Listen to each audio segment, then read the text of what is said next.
alone. All this shit in my head, yeah, you don't wanna know. On your knees, begging for your life.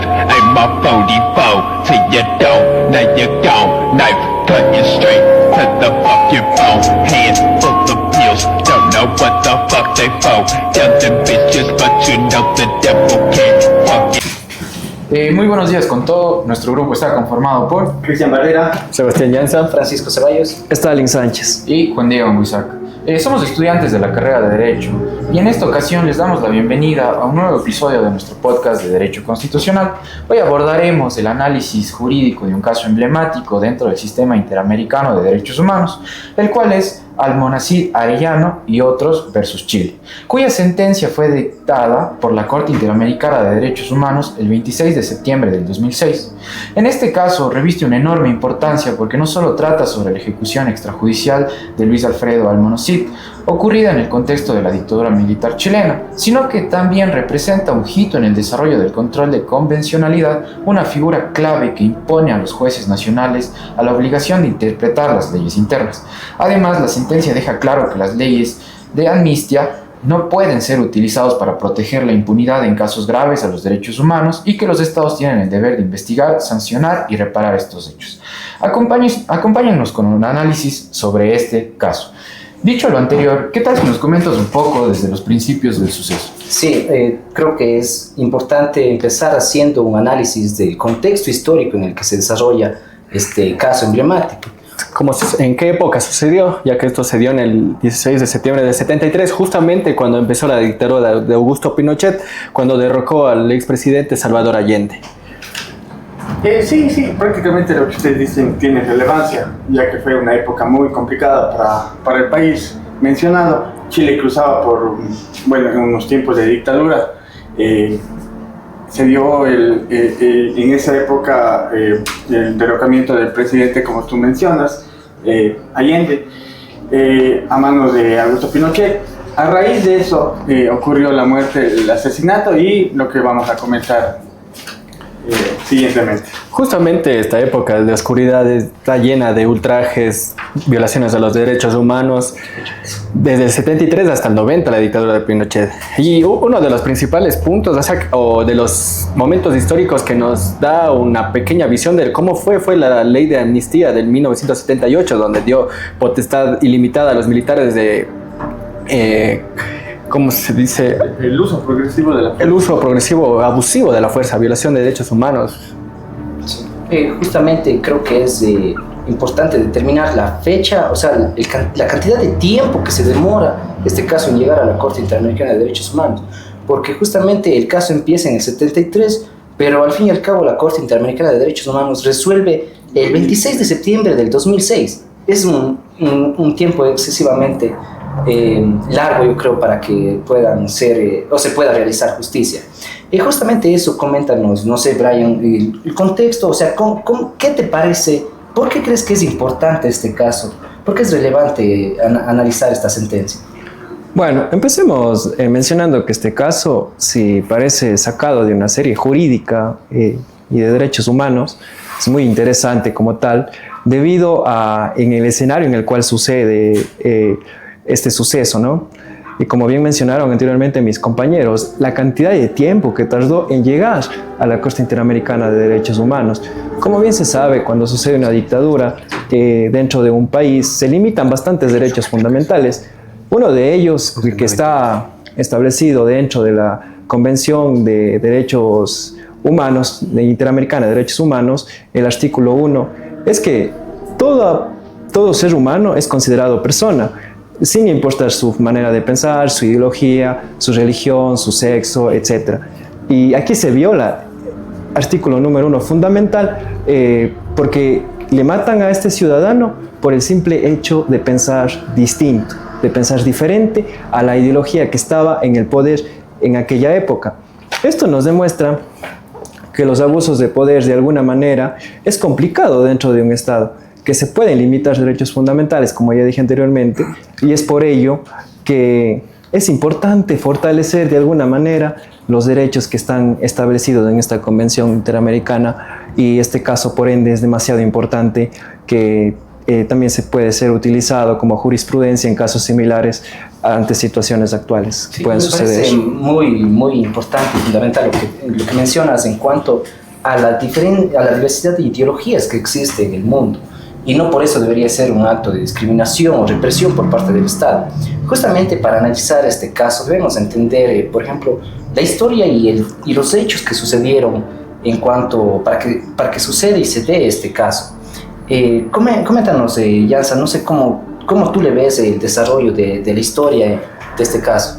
Bueno, como punto fundamental tenemos que tener en pleno conocimiento que en el año 1992 la señora Gómez Olivera presenta la denuncia ante la Corte Nacional de Justicia de Chile. Pero lo único que obtuvo fue impunidad, ya que estaba todavía en vigencia la ley del 78, la amnistía de ley. Entonces ella simplemente no pudo quedarse con la impotencia de no haber logrado nada. Entonces en el año 1998 presenta la denuncia ante la Corte Interamericana de Derechos Humanos. Sin embargo, esta se demoró 4 años, hasta el año 2002, para darle paso a la denuncia, es decir, para que la Corte admita. Entonces, imaginemos lo que pasó durante estos 4 años, todo el sufrimiento, todos los esfuerzos que tuvo que hacer para poder apenas llegar a una instancia superior, ya que con la Corte Nacional o la justicia de su país no obtuvo nada. Ya teniendo en cuenta el contexto y los sucesos que se dieron, ¿por qué no hablamos de la responsabilidad del Estado chileno? Porque como sabemos, en el artículo 44 de la Convención Americana de Derechos Humanos, todos los estados que ratificaron o se adherieron al tratado, a la convención, tienen que por ley obedecer todo lo que está dispuesto en esta carta, ya que, como tenemos conocimiento, en el año 1990 Chile se une o ratifica el Tratado de la Comisión Americana de Derechos Humanos. Estos son los resultados de la dictadura, querido compañero. Recordemos que cuando se presenta el caso en la Corte Interamericana de Derechos Humanos, no solo se presenta el caso del ciudadano Arellano, sino también van 3.000 víctimas más. Entonces, hubo violación de derechos fundamentales y Chile tuvo que pagar las consecuencias de esos actos que se cometieron inhumanos en toda dictadura como tal, como consecuencia del abuso del poder por parte de una sola ideología, que es lo que sucedió en este caso, ¿no? Y esto también demuestra que cuando existen las posiciones políticas extremas en un Estado, este tipo de cuestiones en cuanto a los derechos fundamentales van a ser violados, pero recordando que el poder es hemífero en todos sus aspectos. Sí, justamente me parece fundamental esa parte que dices, porque la cantidad exacta no se tiene en consideración al momento de que se presenta este caso. Justamente el gobierno, en una medida de reparar este daño que causó, crea una comisión, y permítanme leer que dice la Comisión de Verdad y Reconciliación, que justamente nos habla de que realizó una especie de encuesta de aquellas víctimas que fueron, y la cual se puede determinar que son alrededor de 3.000, pero posteriormente después vemos que esta comisión es reformada por otra que nos da un total de cerca de 30.000 víctimas que fueron causa de este suceso. Claro, porque tenemos que tener en contexto de que no solamente se dio los casos de desaparición forzada o de muerte o de ejecución arbitraria, sino también el caso de apresamiento, que, como lo dices, la Comisión Valech, que fue la reformada de la Comisión de la Verdad, ella nos dio una cifra aproximada de 30.000 privados de la libertad que pudieron, recién cuando acabó la dictadura, ser condenadas sus condenas, y al mismo tiempo recibieron una indemnización económica para intentar reintegrarlos a la sociedad. Sí, prácticamente, o sea, el contexto de todo esto es que la vulneración de derechos de parte del Estado chileno, no solo al señor nombrado, sino hubieron varios crímenes de lesa humanidad que... Justo lo que nos estaba comentando nuestro compañero sobre los artículos. Al momento que esto llegó a la Corte, estos fueron los artículos que se llegaron a vulnerar. Como todos sabrán, muchos son, de hecho, el artículo, si me permiten leer, es el artículo 4, el cual se encarga y el cual es basado en el derecho a la vida. También tenemos el artículo 8, que es las garantías judiciales, y el artículo 25, que es la protección judicial. Claro, creo justamente este es uno de los obstáculos o de los desafíos que tuvo la Corte Interamericana, ya que como sabemos esto pasó en el 73 y apenas se empezó a juzgar casi 25 años después, es decir, en el 92 apareció la primera denuncia, luego en el 98, en el 2002. Imaginémonos que pasaron 33 años para que se dé justicia.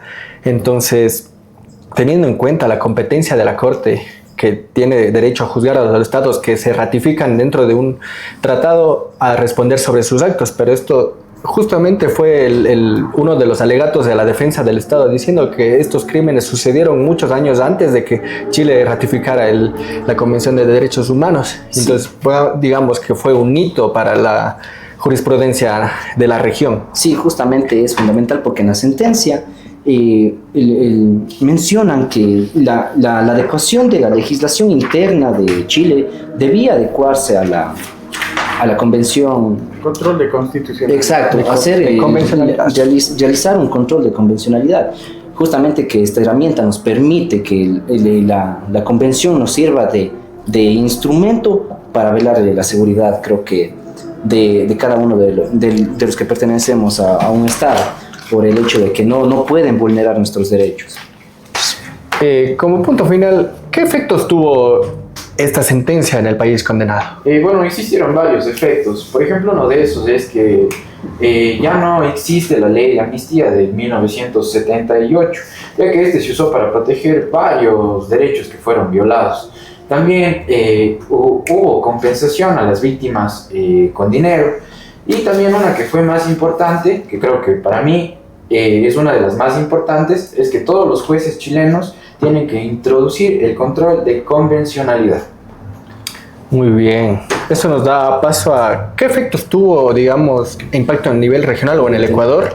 ¿Qué impacto tuvo esta sentencia? A nivel regional, digamos así, y a nivel local especialmente, ha permitido que tengamos una constitución garantista, es decir, una constitución que esté en armonía con los tratados y convenios internacionales y con la Convención Interamericana de Derechos Humanos,